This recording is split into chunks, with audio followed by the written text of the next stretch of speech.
ഉമ്മൻചാണ്ടി എന്ന നേതാവിൻ്റെ ഏക മകനായ ചാണ്ടി ഉമ്മൻ പുതുപ്പള്ളി MLA ആയി കേരളത്തിലെ കോൺഗ്രസിൻ്റെ പ്രധാനപ്പെട്ട യുവ നേതാക്കളിൽ ഒരാളായി കേരള രാഷ്ട്രീയത്തിൽ സജീവമായി നിലനിൽക്കുമ്പോഴും കോൺഗ്രസിനുള്ളിലെ അണികളും കേരളത്തിലെ പൊതുസമൂഹവും ഉമ്മൻചാണ്ടിയുടെ രാഷ്ട്രീയ പിൻഗാമിയായി നോക്കിക്കാണുന്നത് ഷാഫി പറമ്പിലിനെയാണ്.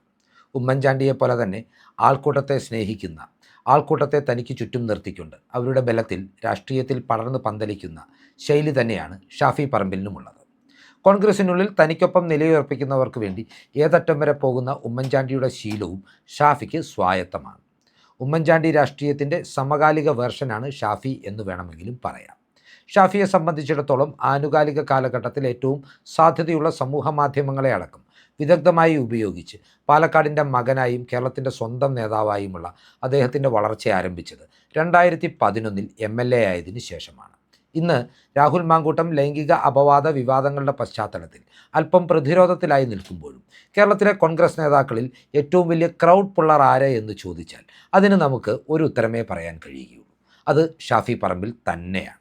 KSUവിൻ്റെ യൂണിറ്റ് തലത്തിൽ സാധാ പ്രവർത്തകനായി ആരംഭിച്ച് KSU എന്ന വിദ്യാർത്ഥി സംഘടനയുടെ സംസ്ഥാന അധ്യക്ഷനായിരിക്കെ 2011 തൻ്റെ വിശ്വസ്തനായ ഷാഫി പറമ്പിലിനെ ഇടതുമുന്നണിയുടെ സിറ്റിംഗ് സീറ്റായ, ഒരു പരിധിവരെ അവരുടെ കുത്തകയെന്ന് വിശേഷിപ്പിക്കാവുന്ന സീറ്റായ പാലക്കാട് നിയോജക മണ്ഡലത്തിലേക്ക് അദ്ദേഹം മത്സരത്തിനയക്കുന്നത്.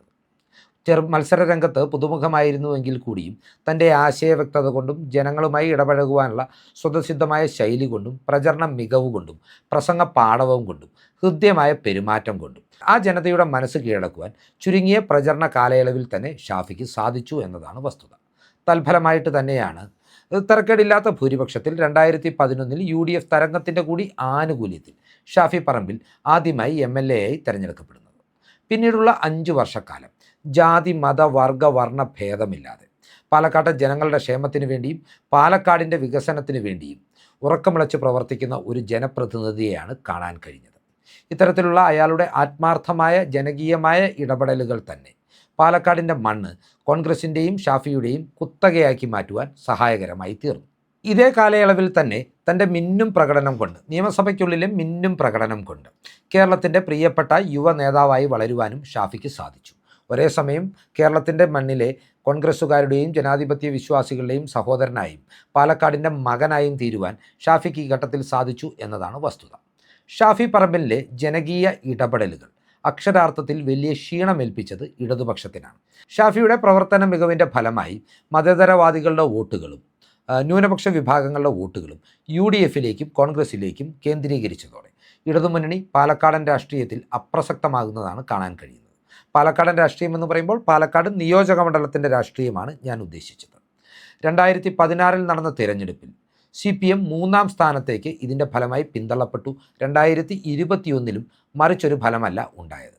2021 സംഘപരിവാർ ശ്രീധരനെ മുന്നിൽ നിർത്തി ഉയർത്തിയ വെല്ലുവിളികളെ അതിജീവിക്കുവാൻ ഷാഫിക്ക് സാധിച്ചതും മതേതര വോട്ടുകൾ അദ്ദേഹത്തിന് അനുകൂലമായതുകൊണ്ട് മാത്രമാണ്. സംഘടനാ മികവിൻ്റെ പര്യായമായ VK ശ്രീകണ്ഠൻ എന്ന നേതാവ് 2019 പാലക്കാട് പാർലമെൻറ്റ് നിയോജക മണ്ഡലത്തിൽ നിന്ന് വിജയിക്കുക കൂടി ചെയ്തതോടെ പാലക്കാട് ജില്ലയിലെമ്പാടും UDFിൻ്റെ അടിത്തറ ശക്തമാകുന്നതും കോൺഗ്രസ് ശക്തിപ്പെടുന്നതുമാണ് കാണാൻ കഴിഞ്ഞത്.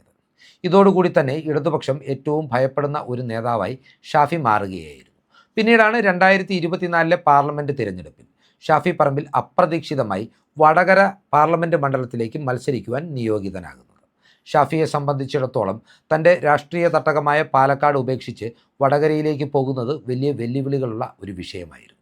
എന്നിരുന്നാൽ പോലും വടകരയുടെ മണ്ണിൽ ഷാഫി ചെന്നിറങ്ങിയപ്പോൾ അർദ്ധരാത്രിയിലും അദ്ദേഹത്തെ കാത്തിരുന്നത് പതിനായിരങ്ങളാണ്.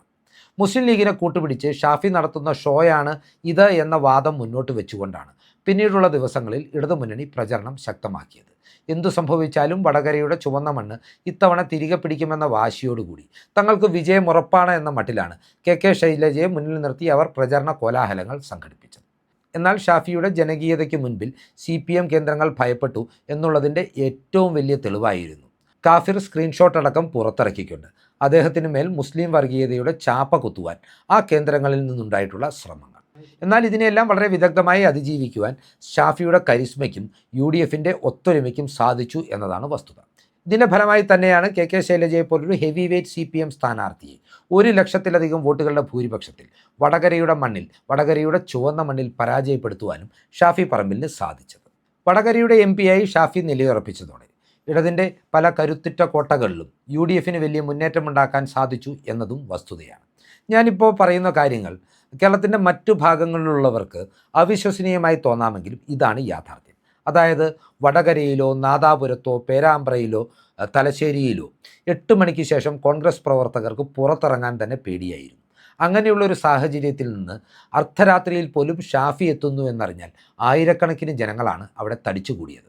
UDFൻ്റെയും കോൺഗ്രസിൻ്റെയും പതാകകൾ ഏന്തിക്കൊണ്ട് കോൺഗ്രസ്സുകാർ തങ്ങളുടെ കോട്ടകളിൽ വിഹരിക്കുന്നത് CPMനെ സംബന്ധിച്ച് പൊറുക്കാനാവാത്ത തെറ്റാണ്. അതിനാൽ തന്നെ ഏതു വിധേനയും ഷാഫിയെ വീഴ്ത്തണം എന്നുള്ള നിലയിലുള്ള കരുനീക്കങ്ങൾ അവർ നേരത്തെ തന്നെ ആരംഭിച്ചു കഴിഞ്ഞതാണ്. അങ്ങനെ ഇരിക്കെയാണ് രാഹുൽ മാങ്കൂട്ടവുമായി ബന്ധപ്പെട്ട് ലൈംഗിക അപവാദ ആരോപണങ്ങൾ ഉയർന്നു വരുന്നത്. ആദ്യ ആവേശത്തിൽ തന്നെ ഷാഫിയെ അടിക്കുവാനുള്ള വടിയായി ഇതിനെ ഉപയോഗിക്കുവാനാണ് CPM DYFIയെ ഉപയോഗിച്ച് ശ്രമിച്ചത്. എന്നാൽ ഈ ശ്രമങ്ങൾ പൊതുജനങ്ങളെ അണിനിരത്തി ഷാഫി പ്രതിരോധിക്കുന്നതും നാം കണ്ടിട്ടുണ്ട്. ഇത്തരത്തിൽ മാളത്തിൽ CPMകാരും DYFIക്കാരും എല്ലാം ഒളിച്ചതോടെ CPMൻ്റെ ഈ തന്ത്രം അവിടെ പാളിപ്പോയെങ്കിലും അവർ പിന്മാറുവാൻ തയ്യാറായിരുന്നില്ല എന്നതാണ് വസ്തുത. ഇതിൻ്റെ ഭാഗമായി തന്നെയാണ് രാഹുലിനെതിരെ ഉയർന്നതുപോലെ തന്നെ കെട്ടിച്ചമയ്ക്കപ്പെട്ട മറ്റാരോപണങ്ങൾ ഷാഫിക്കെതിരെ ഉയർത്തുവാനും CPM തീരുമാനിച്ചത്.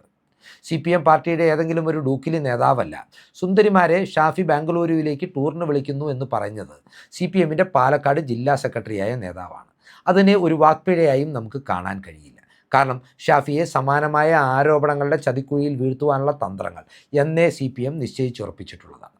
ഈ ചതിപ്രയോഗങ്ങൾ കൃത്യമായ ടൈമിങ്ങിൽ അവർ നടപ്പാക്കുന്നതാണ് ഇപ്പോൾ കാണാൻ കഴിയുന്നത്. രാഹുൽ മാങ്കൂട്ടത്തിൻ്റെ മുൻകൂർ ജാമ്യാപേക്ഷയിൽ വിധി പറയാനിരിക്കുന്നതിൻ്റെ തലേ ദിവസം ഷാഫിക്കെതിരെ ഗുരുതരമായ ഒരു ആരോപണം ഉയർത്തിക്കൊണ്ട് രംഗത്തെത്തിയത് കോൺഗ്രസിനുള്ളിൽ നിന്ന് തന്നെ കോൺഗ്രസിന് വേണ്ടി പ്രവർത്തിക്കേണ്ട ഒരു വനിതാ നേതാവാണ്.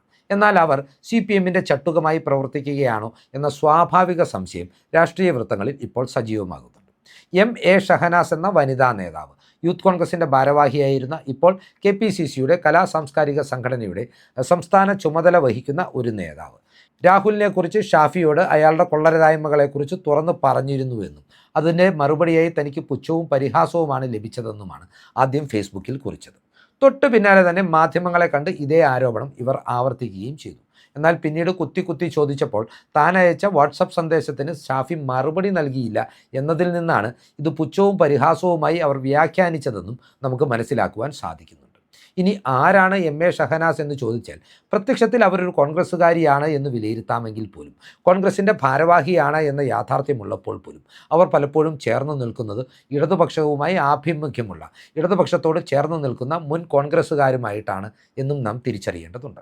ഷഹനാസ് ഉയർത്തിയ ആരോപണം സമൂഹ മാധ്യമങ്ങളിൽ ആദ്യം ആഘോഷിച്ചത് സാഹിത്യകാരിയായ രാഹുലിനെതിരെ ആരോപണം ഉന്നയിച്ച ഇടതുപക്ഷത്തോട് പ്രത്യക്ഷമായ പക്ഷപാതിത്വം കാണിക്കുന്ന ഹണി ഭാസ്കർ എന്ന വ്യക്തിത്വമാണ്.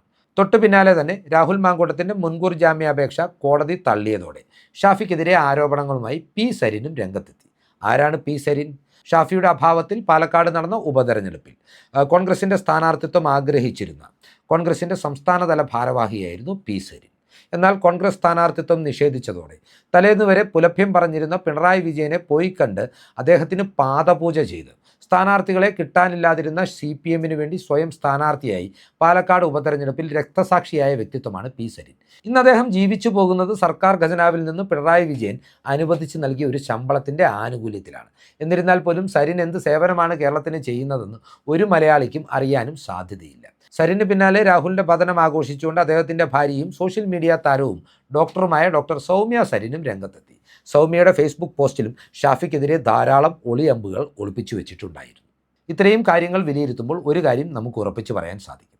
വരാനിരിക്കുന്നത് ഷാഫിക്കെതിരെയുള്ള CPMൻ്റെ വഞ്ചനാ രാഷ്ട്രീയത്തിൻ്റെ നാളുകളാണ്. അണിയറയിൽ ആയുധങ്ങൾക്ക് മൂർച്ച കൂടുന്നുണ്ട്. ഷാഫിക്കെതിരെ അപവാദ കഥകൾ പ്രചരിപ്പിക്കും, വെളിപ്പെടുത്തലുകൾ ഉണ്ടായേക്കാം, അങ്ങേയറ്റം പോയാൽ പരാതികൾ പോലും ഉണ്ടായെന്ന് വരാം. പക്ഷേ CPMകാർ ഈ ഘട്ടത്തിലും മറന്നു പോകരുതാത്ത ഒരു കാര്യമുണ്ട്. രാഹുൽ മാങ്കൂട്ടത്തെ പോലെ സൈബർ ലോകത്തെ പിന്തുണയുടെ ബലത്തിലല്ല ഷാഫി പറമ്പിൽ കേരള രാഷ്ട്രീയത്തിൽ ഇത്രയധികം വളർന്നു കയറിയത്. ഉമ്മൻചാണ്ടി എന്ന രാഷ്ട്രീയ അധികായനൊപ്പം നിന്ന് അടിയും തടയും പഠിച്ചു തന്നെ കൊണ്ടും കൊടുത്തുമാണ് ഷാഫി ഇന്നീ നിലയിൽ കേരളം സ്നേഹിക്കുന്ന നേതാവായി ഉയർന്നു വന്നിട്ടുള്ളത്. CPMനും ഒരു പരിധിവരെ അത് വ്യക്തമായിട്ട് അറിയുകയും ചെയ്യാം. അതിനാൽ തന്നെ തങ്ങളെക്കൊണ്ട് ഒറ്റയ്ക്ക് കൂടിയാൽ കൂടില്ല എന്ന തിരിച്ചറിവിലാണ് ഷാഫിക്കെതിരെയുള്ള പോരാട്ടത്തിൽ അവർ BJPയെയും കൂടെ കൂട്ടിയിരിക്കുന്നത്. അങ്ങനെ BJPയെയും കൂട്ടി ഷാഫിക്കെതിരെ പുതിയ കരുനീക്കങ്ങളുമായി രംഗത്തിറങ്ങുന്ന CPMകാർ ഒരു കാര്യം മാത്രം ഓർക്കേണ്ടതുണ്ട്. ഇത്തവണയും നിങ്ങൾ പരാജയപ്പെടും. പതിവ് പോലെ നിങ്ങൾ കുഴിച്ച കുഴിയിൽ നിങ്ങൾ തന്നെ വീഴും. നിങ്ങൾ ഒരു കാര്യം ഒരു ഘട്ടത്തിലും മറന്നു പോകരുത്. എത്രമാത്രം ക്യാപ്സ്യൂളുകളുമായി രംഗത്തിറങ്ങിയാലും ഷാഫി പറമ്പിൽ എന്ന നേതാവിൻ്റെ ദേഹത്ത് പോലീസിൻ്റെ ലാത്തി കൊണ്ടൊരു പോറലേറ്റപ്പോൾ, അയാളുടെ മൂക്കിൽ നിന്ന് ചോര പൊട്ടി ഒലിച്ചപ്പോൾ ആയിരങ്ങളാണ് കാസർഗോഡ് മുതൽ തിരുവനന്തപുരം വരെയുള്ള കേരളത്തിൻ്റെ പ്രധാന ജംഗ്ഷനുകളിൽ അർദ്ധരാത്രിയിൽ പ്രതിഷേധവും തീപ്പന്തവുമായി തെരുവിലിറങ്ങിയത്. ഈ ജനപിന്തുണയുടെ കരുത്തിൽ തന്നെയാണ് ഷാഫി മുന്നോട്ട് പോകുന്നത്. പക്ഷേ എത്രയൊക്കെ പറഞ്ഞിട്ടും കാര്യമില്ല എന്നും എനിക്ക് വ്യക്തമായി അറിയാം. കാരണം CPMും BJPയും എല്ലാം പഠിച്ചതല്ലേ പാടുകയുള്ളൂ. ഷാഫി പറമ്പിലിനെ ലക്ഷ്യമിട്ട് CPMൻ്റെയും BJPയുടെയും സൈബർ നുണപ്രചാരണ ഫാക്ടറികളിൽ സംയുക്തമായി ഒരുക്കിയെടുക്കുന്ന 1000 നുണപ്രചരണ ക്യാപ്സൂളുകളെക്കുറിച്ചുള്ള ഒരു മുന്നറിയിപ്പ് മാത്രമാണ് പ്രേക്ഷകർക്കായി ഈ ഘട്ടത്തിൽ നൽകാനുള്ളത്. ഈ രാഷ്ട്രീയ ചിന്തകൾ നിങ്ങൾക്കായി പങ്കുവെച്ചുകൊണ്ട് ഈ വീഡിയോ ഇവിടെ അവസാനിപ്പിക്കുകയാണ്. കൂടുതൽ രാഷ്ട്രീയ വാർത്തകൾക്കും വിശകലനങ്ങൾക്കുമായി ഞങ്ങളുടെ ചാനൽ സബ്സ്ക്രൈബ് ചെയ്യുക. നന്ദി.